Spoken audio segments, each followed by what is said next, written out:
Ida for pointing out that my mom doesn't have custody of us while sitting at the Thanksgiving table. Title makes me sound like I ruined the day on purpose, but I promise I didn't. I just didn't know how else to put it, I guess. Anyway, me, 17 meters, and my little brother James, 9 meters, live with our older sister Eva, 26F. James and I were removed from our mom when I was 10, and Eva did everything she could to keep my brother and I out of the system. I think it was because she was worried we'd be separated, and I know she was in foster care for a little bit when she was younger too, so I guess that was another reason she didn't want us to go in. She has guardianship of us now, and the adoption process is already going through. So today we were having a family dinner at a relative's house, and some people from our mom's side of the family, aunt, uncles, cousins, etc., were there with us. My aunt ended up making kind of a big deal out of the fact that Eva had me and James help with some of the prep for dinner. She ended up saying something like, "You shouldn't be bossing them around. They're not your kids and you're not their mother." Before anyone could respond, I said, "Well, we haven't been your sister's kids for like 7 years now, so who do you think was doing her job instead?" My aunt got mad, and then eventually everyone was arguing. So dinner was ruined. A few of my cousins even texted me afterwards and said so, and pretty much everyone ended up going home. Eva told me that it's not my responsibility to defend her. Then she said she was sorry for the situation with our aunt. I feel bad because I made Eva feel bad, and because according to most of our family, I ruined the occasion with what I said. They think that it wasn't the place or time for me to bring up my mother's situation, even if it was just in response to what my aunt was saying. I didn't mean to ruin dinner or anything. But if I was out of line, then I'll apologize. I'm just posting because I want to get some unbiased perspectives from other people. ETA, I saw a few people ask why no one in my mom's family helped my sister out when she was 19 and suddenly responsible for 2 kids, and honestly I don't know. Even when Eva was a kid and she was taken from our mom temporarily, our relatives were given the option to keep her out of a foster home and let her stay with them, but none of them took her in. If you make my life hell, I'll try my best to return the favor.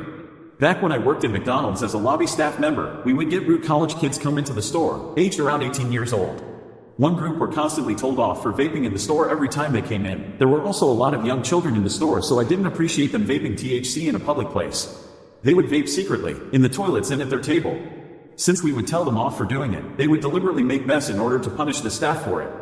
I'm talking piss and water on the toilet floor, whole rolls of toilet paper blocking the toilets, wet floor signs covering shitty nappies that they had taken from the disabled/baby changing toilet into the boys' toilet, wet floor signs upside down in the toilets that were filled with piss/shit and unflushed, deliberately making a mess with sugar, salt and sauces smeared on the table, sticking tomatoes to windows and pointing at it and laughing at us, flipping the bird, making fun of my overweight colleagues, etc. You get the idea.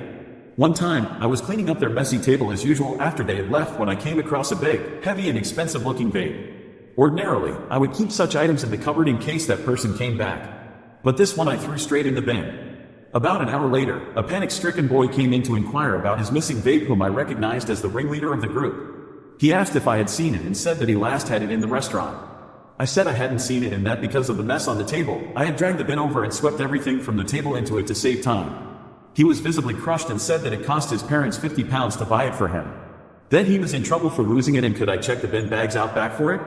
I said sure and stood out the back for a few minutes before coming back to say I couldn't find it. Then I made a remark about how he would have seen his vape on the table had it not been covered by burger wrappers. Guess who put all of their rubbish in the bin the next time they came in? Friend wants to take that car my husband is currently buying from her. Back in April, my husband's car was stolen from his workplace. We eventually found it, but it took quite a bit of money to fix it back up. He was planning on selling the car later on since he didn't want to risk it getting stolen again, since those cars are notoriously easy to steal. Fast forward to August, our friend Sarah was moving away for a while, so she was looking for somebody to buy her car from her.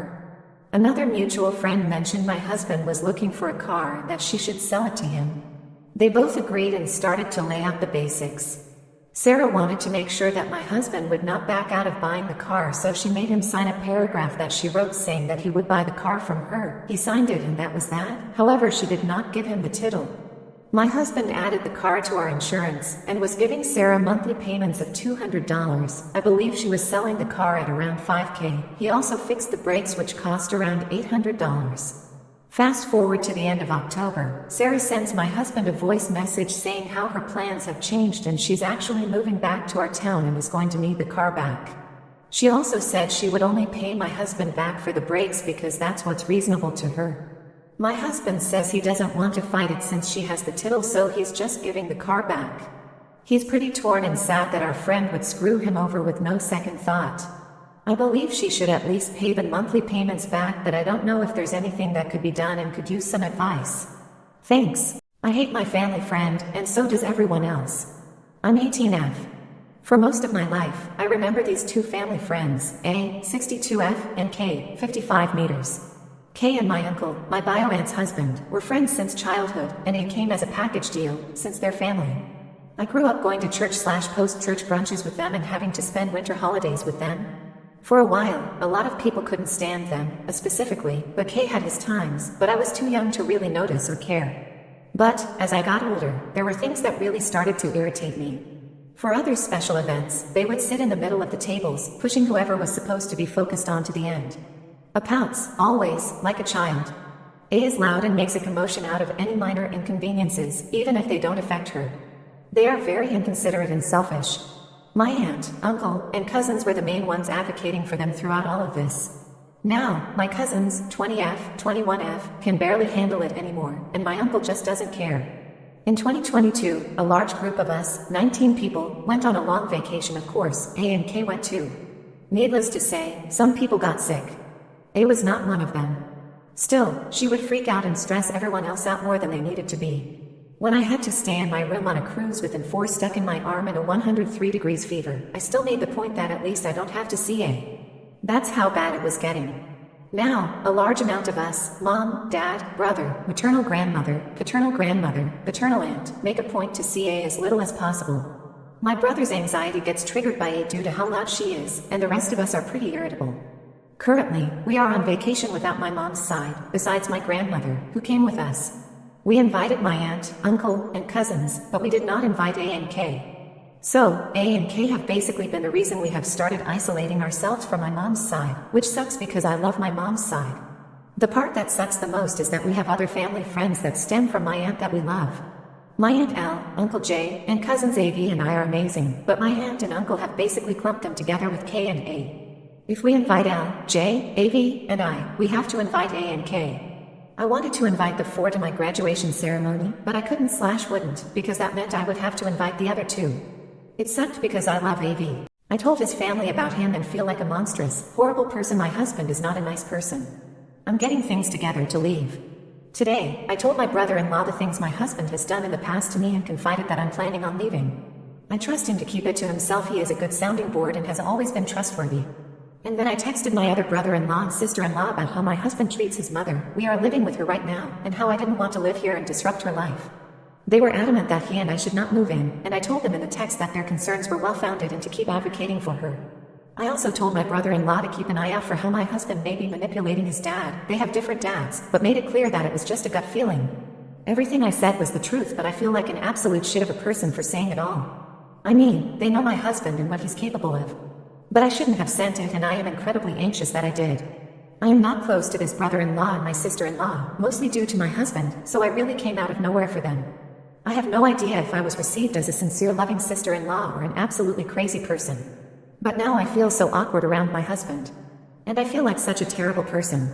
I wish I could take it all back or have them forget that I said anything.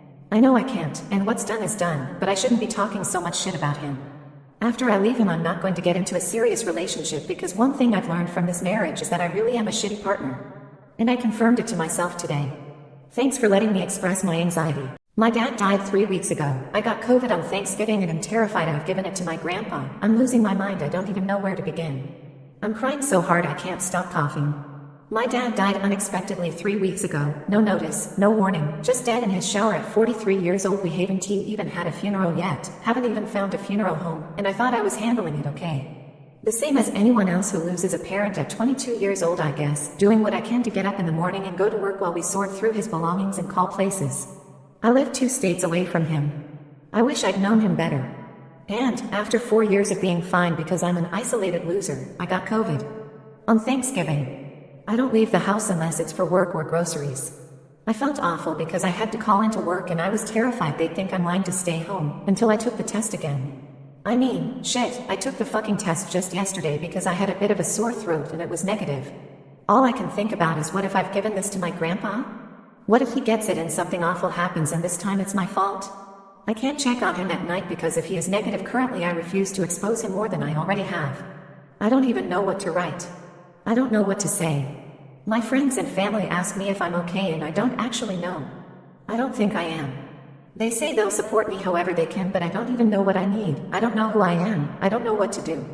Every time I think I've got a handle on everything, something else pops up, and I know everyone goes through their own shit, but it's too much. It's too much. It's too much.